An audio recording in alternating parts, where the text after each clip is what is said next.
Big news this week. This is June the 20th, and June the 18th we had this report from Midjourney, and they've finally got their video model out. Been a lot of interest about VR, and I think that probably pushed them to get this out a little bit earlier. And let's take a quick look at this announcement. As you know, our main focus for the last few years has been images. I've been using Midjourney for about 2 years. I've got a whole load of their magazines just over here. What you might not know is that we believe the inevitable destination of this technology are models capable of real-time open-world simulations. There's some quite interesting work going on in this area around, if you can imagine a theme park where it's all AI and then everything's generated on the fly. As we get, instead of 4G, we get a super fast internet where we'll be able to generate all this sort of stuff on the fly. And I know I watched a video where it was Mark Zuckerberg talking to someone, and they said that there'll be more of these sort of virtual objects than there are actual real objects. So that might be the future we're heading into. Let's see. So basically, imagine an AI system that generates imagery in real time. You can command it to move around in 3D space. The environments and characters also move, and you can interact with everything. So this is quite an interesting thought. Think about the Holodeck, where it's like you go in and being able to experience these 3D worlds, being able to live a bit like in a computer game would be quite interesting.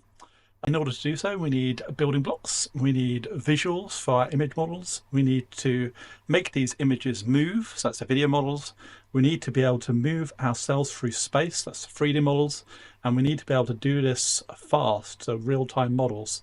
So yeah, just where at the moment you'd give it a prompt and then it go away, they can be quite quick, but it's not generating in real time. Just imagine the whole, if we are living in a simulation, then everything is generated in real time. Everything you see, yeah, it looks real, but as you might know, if you study physics, most things are very much unreal. Most of it is empty space. Like my phone is probably 99.9% or more empty space. So quite interesting. Next year includes building these pieces individually, releasing them, and then slowly putting it all together into a single unified system. So they've worked with graphics, now they're working with video, and then working on sort of real time. So this is their perspective. That's quite an interesting perspective. I was on a call earlier and they were talking about how you have the interplay of new technology, and if you can sort of find a space in that technology to be the only person in that space or the number one person in that space, and that's a really good place to be. So what about today? We're taking the next step. So they're releasing version 1 of our video model to the entire community. So that's including all plans, including the $10 plan, which I'm currently on. I have been on the higher price plans in the past. Well, I've generated over 50,000 images on Midjourney. The idea is to give you something fun, easy, beautiful, and affordable so everyone can explore. We think we struck a solid balance. So it's image to video. This means that you start with an image. So you do text to image, then that image you then turn into the video. So it's basically a two-phase. You're not doing text straight to video like you might do with VO or you might do with Sora. You're doing straight that within.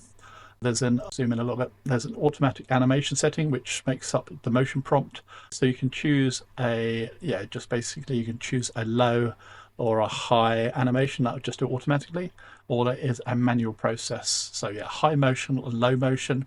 So low motion is best for ambient scenes where the camera is mostly still.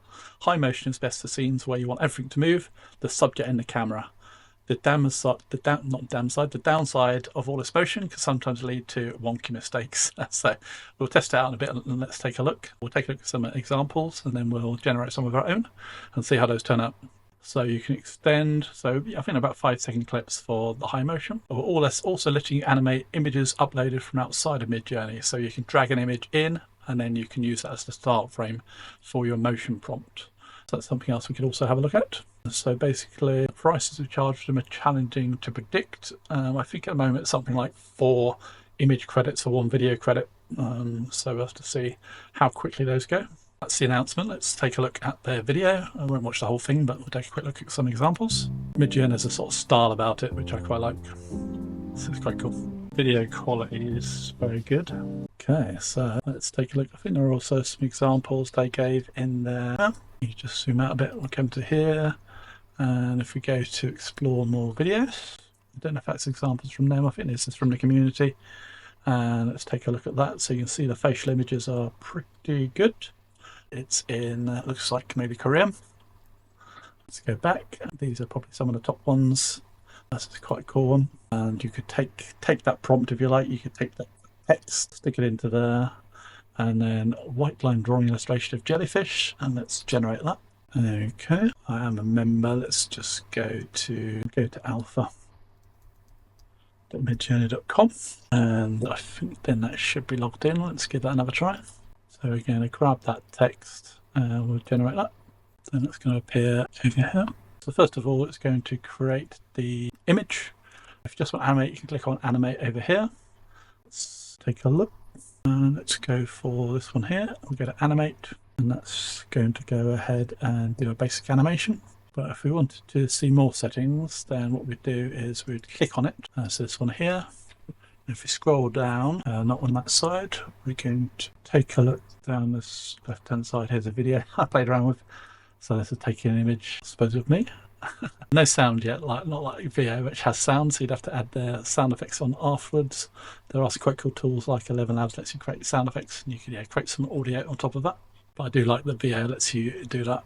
Then we've got animate the image. I think I might just zoom out a little bit. I'm in my Elgato screen here. That's not helped, I don't think. So yeah, you've got low motion, high motion, then you've got manual, low motion, and high motion. So we're going to go back that's at 92%. And let's go here. It'd be nice if I could scroll this page. Let me try this. So let's give this a try. So manual, high motion. And let's go oscillating and changing colours from red to orange and through the colours of the rainbow. Richard of York gave battle in vain. What's vain? Violet. Let's try that. And the first one should be ready to take a look at. So it's going to give us 4 generations, a little bit how it works with the images. Fairly sort of similar, but we'll take a quick look. It's quite cool how these little tendrils are moving. And I think we can just scroll down. So they're sort of this bit here is quite cool. It just worked out based on the fact that it's a jellyfish. That's the sort of way they move. I think it would sort of push it up a bit in the water, but it's quite cool. And that's the original. So yeah, they're all quite similar, and we'll see how it does in my new attempt in a while. I'll go explore. Let's take a look at some more examples while it's generating. So the visual images of faces is good. We've got this sort of cartoon image here, like running down a mountain. That's really cool. Next thing to work out is what's the best way to link this together. So for example, this one here, you might link with a sound. You could use one of the music making tools to create a music video, which would work quite well. Link them together. Reminds me of Outrun on the Sega. This is quite a nice sort of text effect, texture effect, I should say. Clouds. So you just have a browse and you can take some inspiration from some of these videos here. I guess from here you can choose between snippets. See if there's a way to switch between videos. So here we go. Images and videos. So let's take an interesting image, one of the top images, and we'll play around with that as well. Those little cats, everyone loves cats. And I'm going to take this cat image, we're going to generate that. Out in the rain, cats. The second one doesn't, I don't think, oh yes, it is changing different colours, so that's quite cool. I didn't think it was going to in a minute, but you can check to see how it's changing, oscillating between different colours. Oranges, yellows, blues, quite nice. It's done a good job of taking my concept and putting it into life. Let's go ahead, creating the cats. So the cats are done. I'm on turbo mode, so I might have to turn it off the video, otherwise it's probably using loads of credits. Let's go across, we'll keep it turbo for this video, and we're going to click on it, and then here, let's just go, we'll give it, so we want the camera to stay pretty still, but we want the cats to move, so we're going to go for low motion. Bigger, cats looking adorable, and the cat's growing bigger and pleading like the cat in Shrek. Then, yeah, we could try and find a good sound. As far as generating, let's take a look at the 11 Labs sound effects. Obviously, you can have sound effects online as well. Let's generate sounds, and we're going to sign in and sign in with Google. Send to Factor. See if that came through. It did. Sound effects. Let's go for cats. 2 cats. I don't know how you spell meowing adorably. I think it's 5 seconds, so we can go for 5 seconds. Let's go generate. Let's have a listen. I think it looks a bit more like France, but that's maybe a bit more Spanish. I'm not sure why it's got the music each time. I just asked for cats. I think the best one's first one. Right, let's get the cats and then we'll go and grab this one. So if you go back to create, let's take a look at that. So yes, focus on, there is some movement, but your camera's staying pretty still. And let's go download. I'll put that in there as well. I don't know if there's a simple website where I can just combine the two. I've got CapCut on here, but combine audio and video easily online. Move past the sponsored. Don't want to do that. Merge video and audio. Upload your video and audio files. Let's just give it a try. Continue with Google. Opt in. Continue. Add your first recording. That's pretty useless, isn't it? Forget that. We're going to go grab my CapCut over here. Let's give this a try. And we're going to go down to my downloads. And we'll grab those two there. Put them together. And then just better grab them both there. Let's give it a try. Let's go screen. You would probably want to have their mouths opening to complete the picture, but you get the idea. Pretty cool. Quite satisfied with Midjourney. As I said with video, it does do the audio, so you do need to find tools like 11 Labs and some of the music tools. There's a few now of those. Combine those together and your own vocal speaking, and you can create something quite interesting.